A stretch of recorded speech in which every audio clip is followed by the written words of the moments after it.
हरियाणा विद्यालय शिक्षा बोर्ड के 10वीं कक्षा के छात्रों का आज 7 मार्च 2024 को इंग्लिश विषय का एग्जाम था और आज मैं आपको इस वीडियो के अंदर इस क्वेश्चन पेपर के अंदर यानी कि जो आज का एग्जाम है इस क्वेश्चन पेपर के अंदर जितने भी एक एक नंबर वाले क्वेश्चन आए थे, चाहे वो अनसीन पैसेज हो, सीन पैसेज हो, ग्रामर वाले क्वेश्चन हो या फिर पोएम से जो स्टेंजा आए थे, उन सब के आंसर मैं आपको इस वीडियो के अंदर बताऊंगा। वीडियो अच्छी लगे तो लाइक करें, चैनल को सब्सक्राइब करके ऑल के बटन के ऊपर क्लिक कर ले ताकि जब नेक्स्ट वीडियो अपलोड हो तो उसका नोटिफिकेशन आपको मिल जाए, क्योंकि मैं आपको अपने चैनल पर सभी सब्जेक्ट के sample paper, previous year question paper और इंपॉर्टेंट क्वेश्चनों की तैयारी करवाऊंगा। जैसा कि आप देख सकते हैं सेट ए है, 10वीं कक्षा का है, इंग्लिश विषय का है।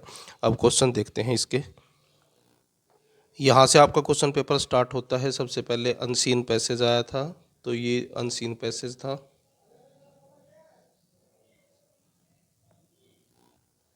पैसेज का बाकी का हिस्सा और पहला क्वेश्चन देखिए। पहला क्वेश्चन आया था व्हाट हार्म, हार्म का मतलब होता है नुकसान, is the evil of drug addiction, यानी कि जो ड्रग एडिक्शन का जो एविल है, शैतान है, डूइंग टू आवर सोसाइटी, यानी कि ये हमारे समाज के साथ क्या कर रहा है, यानी कि हमारे समाज को ड्रग एडिक्शन है वो क्या नुकसान पहुंचा रहा है।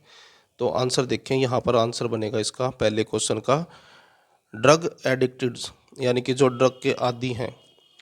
टू स्टीलिंग, यानी कि वो चोरी करते हैं। कमिटिंग पीटी क्राइम्स, वो जुर्म करते हैं। And other anti social activities, और दूसरी जो असामाजिक गतिविधियां हैं उनको करते हैं। यानी कि जो ड्रग के आदी हैं वो चोरियां करते हैं, जुर्म करते हैं और एंटी यानी कि असामाजिक कार्य करते हैं। दूसरा क्वेश्चन है why does a person take drug in the beginning, यानी कि शुरुआत के अंदर कोई व्यक्ति जो है ड्रग क्यों लेता है। आंसर देखें, इसका आंसर जो है यहाँ पर है इन द बिगिनिंग, यानी कि शुरुआत के अंदर, यानी कि शुरुआत में। A person take a drug, यानी कि एक व्यक्ति जो है ड्रग लेता है आउट ऑफ क्यूरियोसिटी, यानी कि जिज्ञासा के अनुसार। जिज्ञासा का मतलब होता है, मान लीजिए वो ये देखना चाहता है कि ये है क्या चीज़, तो उसको बोलते हैं क्यूरियोसिटी, यानी कि जिज्ञासा। उसके बाद तीसरा क्वेश्चन है when does drug taking become addiction, और ये जो ड्रग टेकिंग है यानी कि ड्रग लेने की जो आदत है वो एडिक्शन कब बन जाती है, यानी कि आदि कब बन जाते हैं उसके, ड्रग लेने के आदि कब बन जाते हैं। आंसर देखें अब इसका। तीसरे क्वेश्चन का आंसर देखें once a person gets use to का मतलब होता है आदि होना, यानी कि एक बार जब व्यक्ति जो है यूज टू हो जाता है, आदि हो जाता है, टेकिंग एनी काइंड ऑफ, यानी कि लेने के लिए, टेकिंग का मतलब होता है लेना, any kind of intoxicating drug, यानी कि किसी भी तरह की अगर वो ड्रग लेना शुरू कर देता है, इट बिकम एडिक्शन, तो ये उसकी आदत बन जाती है। एडिक्शन का मतलब होता है आदी होना। और उसके बाद अगला क्वेश्चन है question number D what happens when a drug addict does not get his usual dose, यानी कि यूजुअल डोज का मतलब जो सामान्य तौर पर वो डोज लेता है, अगर वो डोज उसको ना मिले तो क्या होगा। व्हाट हैपन मतलब क्या होगा, व्हेन मतलब जब, ए ड्रग एडिक्ट यानी कि जो ड्रग का आदी है, डज नॉट गेट उसको ना मिले हीज यूजुअल डोज, यानी कि उसकी जो रोजाना की डोज है अगर वो उसको नहीं मिलती तो उसके साथ क्या होगा। तो आंसर देखें,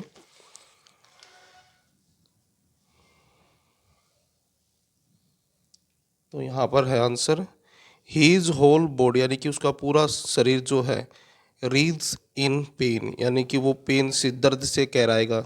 रीड्स का मतलब होता है कहराना, यानी कि चिल्लाना, दर्द से, पेन दर्द। विच ड्राइव्स हिम टू मैडनेस, जिसकी वजह से वो क्या होगा, पागलों जैसी हरकत करेगा। उसके बाद अगला क्वेश्चन है give a suitable title to the passage, यानी कि पैसेज को एक टाइटल देना था, तो ड्रग अब्यूज एंड एडिक्शन ये आप टाइटल दे सकते थे। उसके बाद अगला क्वेश्चन है what mental faculties are destroy by the drug, यानी कि ड्रग के द्वारा क्या मेंटल फैकल्टीज जो है डिस्ट्रॉय हो जाती है, नष्ट हो जाती है। टू थिंक क्लियरली, यानी कि साफ साफ सोचने की, जो सोचने और समझने की जो क्षमता होती है व्यक्ति की, वो खत्म हो जाती है। एंड रेशनलाइज, तो ऑप्शन जो फोर्थ ऑप्शन है ये आपका आंसर बनेगा।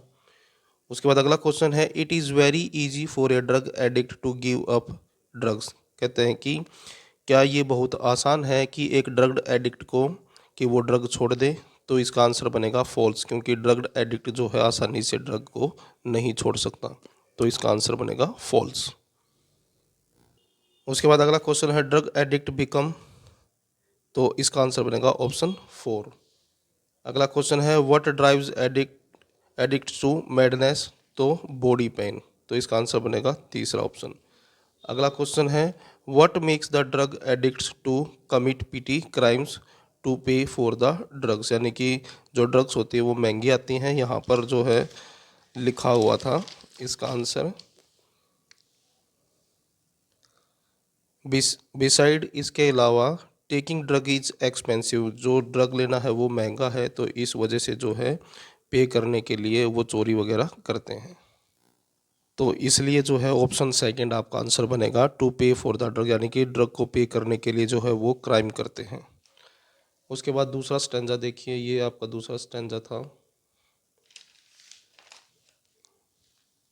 बाकी का हिस्सा स्टैंजा का, और इसके नीचे इसके क्वेश्चन है। तो पहला क्वेश्चन था why are sweet and candy bars not healthy, कहते हैं कि जो स्वीट्स हैं और जो कैंडी है यानी कि जो टॉफ़ियाँ हैं वो हेल्दी क्यों नहीं होती, यानी कि स्वास्थ्यकर क्यों नहीं होती। तो because it contain artificial colour, क्योंकि टॉफ़ियों के अंदर जो होता है आर्टिफिशियल कलर होता है, नेचुरल कलर नहीं होता, प्राकृतिक कलर नहीं होता। टॉफ़ियों के अंदर जो कलर होता है वो आर्टिफिशियल कलर होता है, इस वजह से वो जो है हेल्दी नहीं होती। तो आंसर में आपको लिखना था because it contained artificial colour. उसके बाद दूसरा क्वेश्चन है how do antioxidants help us, तो इसका जो आंसर है यहाँ पर है, यहाँ पर आपको सिर्फ विच की जगह इट लिखना था। इट ऑफर्स प्रोटेक्शन, यानी कि ये प्रोटेक्ट करते हैं अगेंस्ट अल्ट्रावायलेट रेज, जो अल्ट्रावायलेट रेज होती हैं सूरज की उससे हमारी रक्षा करते हैं, and cancer, and help to prevent urinary tract infections and disease related to the circulatory system. तो यहाँ तक आपको आंसर लिखना था, यहाँ से लेके यहाँ तक दूसरे के। उसके बाद तीसरा क्वेश्चन देखें, तीसरा क्वेश्चन था how do green vegetable help us, यानी कि जो ग्रीन सब्जियां हैं वो हमारी कैसे मदद करती हैं। इट प्रोटेक्ट आवर आइज़, ये हमारी आँखों को प्रोटेक्ट करती हैं यानी कि बचाती हैं। By keeping the retina in good condition, जिससे कि जो हमारी आँखों का जो रेटिना है वो अच्छी कंडीशन में रहता है। अगला क्वेश्चन है what improves our immune system, यानी कि हमारी रोग प्रतिरोधक क्षमता जो है उसको कौन इम्प्रूव करता है, यानी कि अच्छा करता है। टू कोप विद डिजीज, ताकि वो बीमारियों से लड़ सकें। तो इसमें आएगा द कलरफुल डाइट, यानी कि जो कलरफुल डाइट है, कलरफुल डाइट का मतलब यहाँ पर ये है हर एक रंग की सब्जी। इम्प्रूव्स आवर इम्यून सिस्टम, तो यानी कि सभी कलरों की अगर जो सब्जी अगर हम खाते हैं तो वो जो है इम्प्रूव करते हैं हमारे इम्यून सिस्टम को, अकॉर्डिंग टू द पैसेज, यानी कि पैसेज में यही बताया गया है, टू कोप विद डिजीज। उसके बाद अगला वर्ड, उसके बाद अगला क्वेश्चन है what do most red fruits and vegetable contain, यानी कि जो अधिकतर लाल फ्रूट्स होते हैं, लाल रंग के जो फल होते हैं और सब्जियां होती हैं उसके अंदर क्या होता है, तो एंटीऑक्सीडेंट होते हैं उसके अंदर। ऑप्शन थर्ड जो है आंसर है। उसके बाद अगला है what colour vegetable protect eyes by keeping them retina in good condition and reduce the risk of cancerous tumours, तो इसका आंसर बनेगा ऑप्शन 4 ग्रीन। तो ये ट्यूमर है, ट्यूमर, तो ये आंसर में आएगा ऑप्शन 4 ग्रीन। उसके बाद है sweet and candy bars are generally colourful and hence are very healthy, तो इसका आंसर जो है फॉल्स बनेगा, क्योंकि जो मिठाइयाँ होती है और जो टॉफ़ियाँ होती हैं जो कलरफुल होती हैं नॉर्मली वो हेल्दी नहीं होती। यहाँ पर हेल्दी बताया गया है लेकिन वो हेल्दी नहीं होती, इसलिए फॉल्स आएगा इसका आंसर। अगला क्वेश्चन है what colour group has an influence on the pineal gland and the nervous system, तो इसका आंसर बनेगा ऑप्शन 4। उसके बाद अगला क्वेश्चन है according to the writer the what makes our immune system better equipped to fight disease, तो answer बनेगा option 3 colourful diet.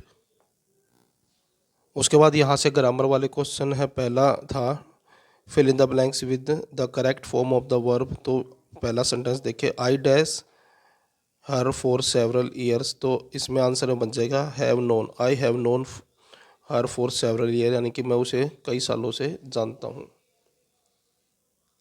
उसके बाद अगला है he dash his house 7 days ago, तो लेफ्ट आएगा इसमें आंसर में। He left his house 7 days एगो, यानी कि 7 दिन पहले ही वो घर छोड़कर जा चुका है।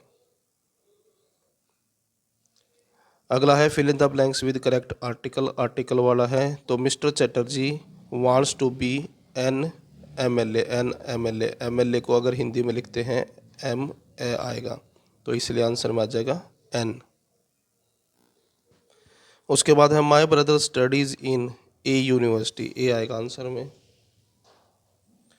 पंक्चुएशन वाले हैं, तो इस 5वें क्वेश्चन का जो आंसर है वो ए बनेगा। उसके बाद 6ठे क्वेश्चन का आंसर जो है ऑप्शन डी बनेगा।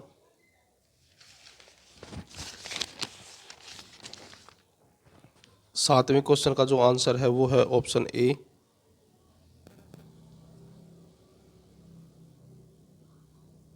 8वें क्वेश्चन का जो आंसर है वो है ऑप्शन सी, और इसका आंसर बनेगा ऑप्शन बी। लिस्ट, जैसे ही लिस्ट दिखाई दे शुड आ जाता है आंसर में।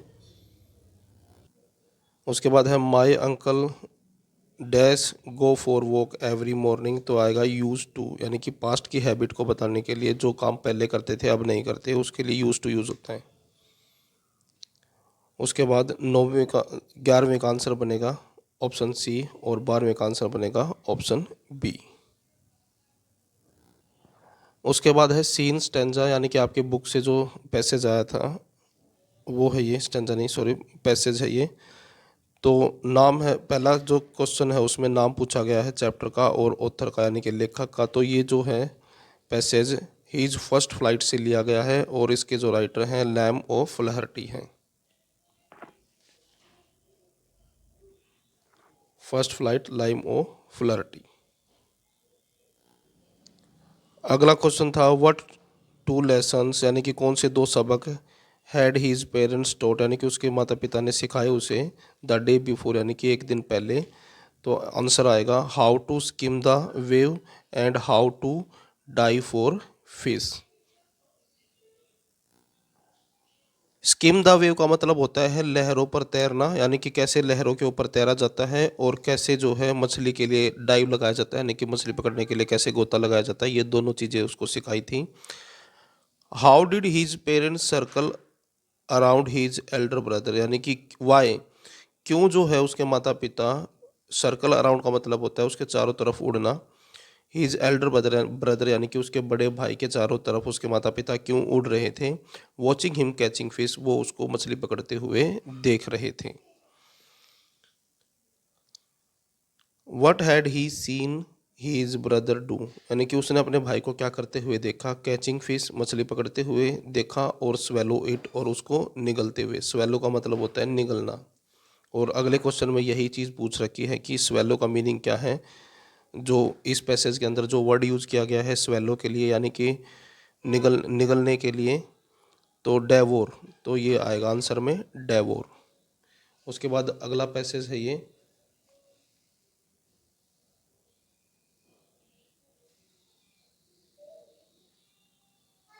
और इसके अंदर पहला क्वेश्चन आया था what did Siddharth Gautam study. तो सिद्धार्थ गौतम जो है किसको स्टडी करते हैं, होली बुक्स को, यानी कि पवित्र किताबों को पढ़ते हैं वो। वैन वाज ही मैरिड, यानी कि सिद्धार्थ गौतम की शादी कब हुई थी। एट द एज ऑफ 16, यानी कि 16 साल की उम्र में हुई थी। When did he see a sick and old man, यानी कि बीमार और बूढ़े व्यक्ति को कब देखते हैं वो। When he went out for hunting, यानी कि जब वो शिकार के लिए जा रहे थे तब वो इनको इनको देखते हैं। What was the effect of these site on Gautam, यानी कि इन दृश्यों का गौतम के ऊपर क्या प्रभाव पड़ा। He decided to renounce the world, यानी कि दुनिया उन्होंने छोड़ दी। एंड बिकम ए बैगर, और एक बैगर बन गए, भिखारी। Find a word from the passage which means holy book, यानी कि होली बुक के लिए कौन सा शब्द यूज किया गया है पैसेज के अंदर, वो लिखना था स्क्रिप्चर्स। तो ये वर्ड जो है यूज किया गया था।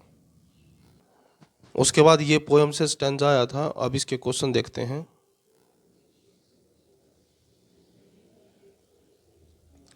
पहला क्वेश्चन क्वेश्चन है why do the roots work all night, यानी कि सारी रात जो है जड़ें क्या करती हैं। आंसर देखिए, all night the roots work to free them self, यानी कि सारी रात जो है जड़ें, रूट्स होती हैं जड़ें, वर्क मतलब काम करती हैं, टू फ्री देम सेल्फ अपने आप को आज़ाद कराने की, फ्रॉम द क्रैक मतलब दरारों से, इन द वरांडा फ्लोर, यानी कि जो बरामदे वरांडा फ्लोर के अंदर जो दरारें थी, फ्लोर पर जो दरारें थी उससे अपने आप को आज़ाद कराने की कोशिश करते हैं। अगला क्वेश्चन है why do the twigs get stiff, जो ट्विंग्स होती हैं वो क्यों स्टफ हो जाती हैं। तो इस क्वेश्चन के आंसर में आ जाएगा the small twigs are stiff with extension, यानी कि जो छोटी ट्विंग्स थी वो स्टिफ हो गया, यानी कि जकड़ गई क्योंकि वो आगे बढ़ना चाह रही थी। एक्सटेंशन का मतलब होता है तनाव, यानी कि आगे बढ़ने की कोशिश करना। अगला क्वेश्चन है which word mean to get free in the stanza, यानी कि स्टेंजा के अंदर कौन से शब्द का मतलब है गेट फ्री। तो इसका मतलब है, इसका आंसर बनेगा डिस्चार्ज। डिस्चार्ज का मतलब होता है which poetic device has been used in the last two lines of the stanza. तो इसके अंदर यूज किया गया है सिमिल, जिसको उपमा अलंकार कहते हैं। अगला है name the poem and the poet, तो पोयम का नाम है द ट्री और एंड्रीनी रिच जो है पोएट है। उसके बाद दूसरा स्टेंजा,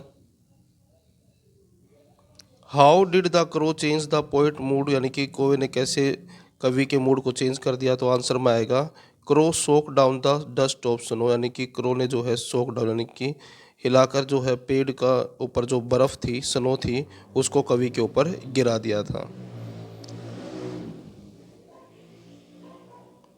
दूसरा क्वेश्चन है what saved some part of the poet's day, यानी कि किसने जो है कवि का कुछ दिन का कुछ हिस्सा बचा दिया। तो डस्ट ऑफ स्नो, तो आंसर में आ जाएगा डस्ट ऑफ स्नो, यानी कि डस्ट ऑफ स्नो ने जो है की वजह से उसका दिन बर्बाद होने से बच गया।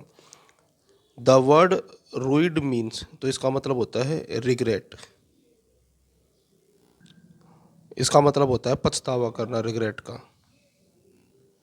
उसके बाद अगला है what is the rhyme scheme of the stanza, तो राइम जो है बनेगी ए बी ए बी।